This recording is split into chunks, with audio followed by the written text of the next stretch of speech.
Hi, everyone. This is Jenny Brackett Brooks. This is my oral exam for my final in multicultural gifted education with Dr. Grantham in the summer of 2023.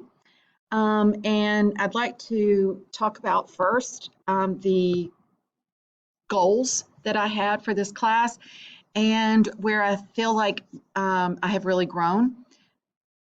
I know we're only supposed to highlight two, but I wanted to just kind of point out on my screen the ones that I feel like I really unpacked and got in depth with in my own thoughts and understanding of diversity and multicultural gifted needs in the classroom.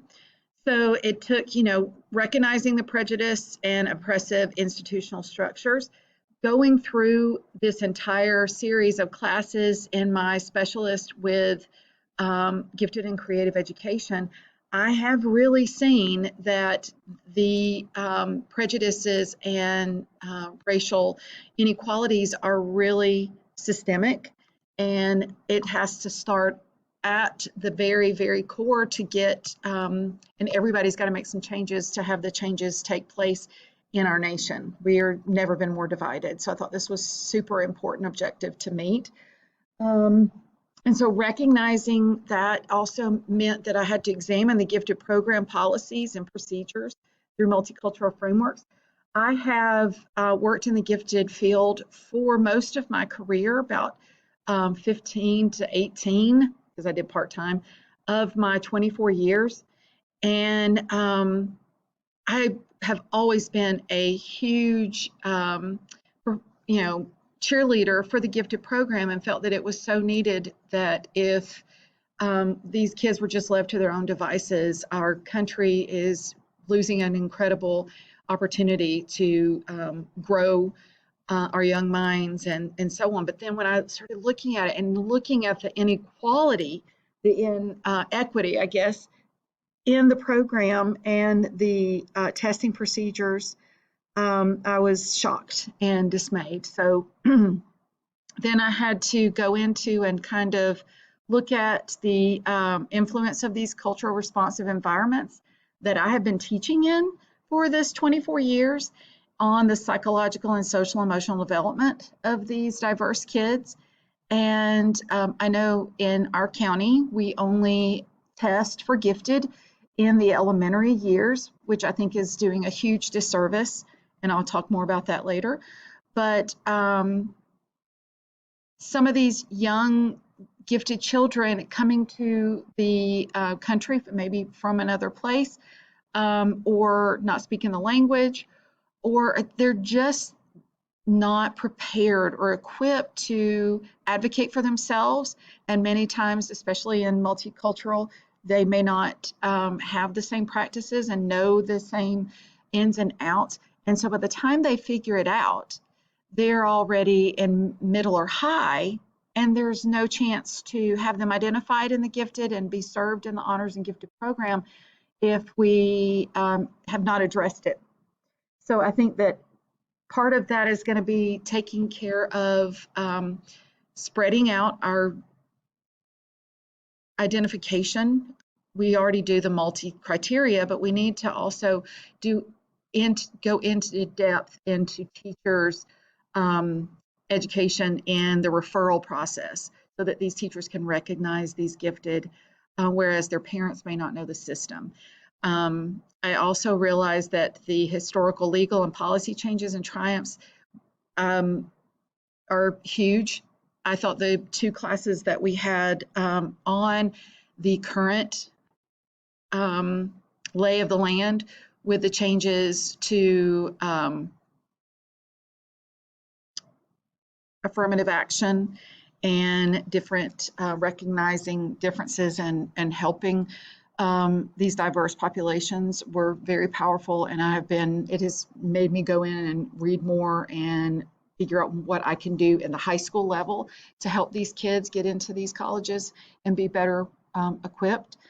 And so I've all through this developed a plan to use the multicultural approaches to address this.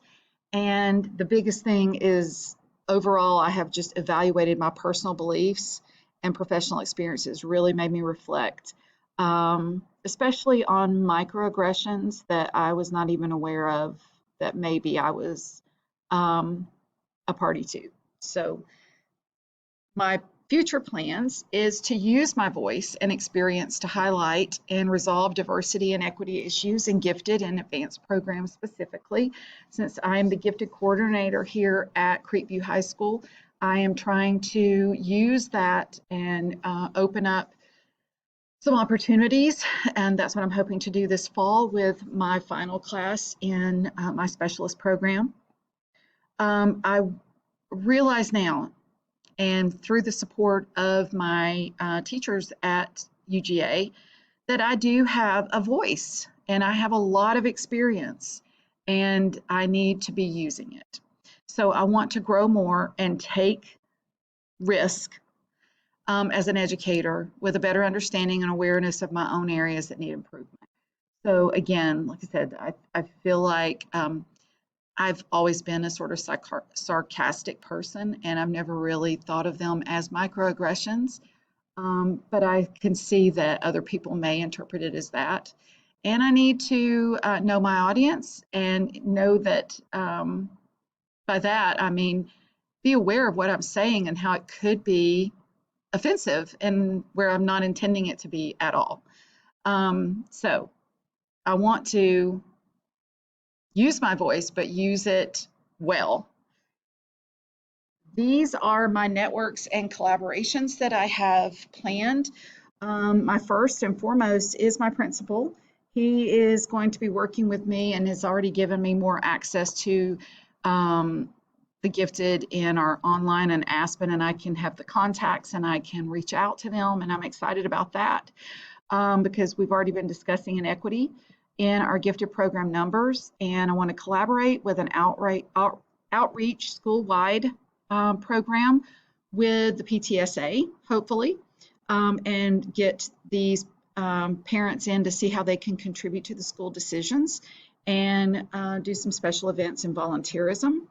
But I also want to plan to have a gifted honors program info night so that these parents and students can know just a little bit more what's out there and what's available and what they can do.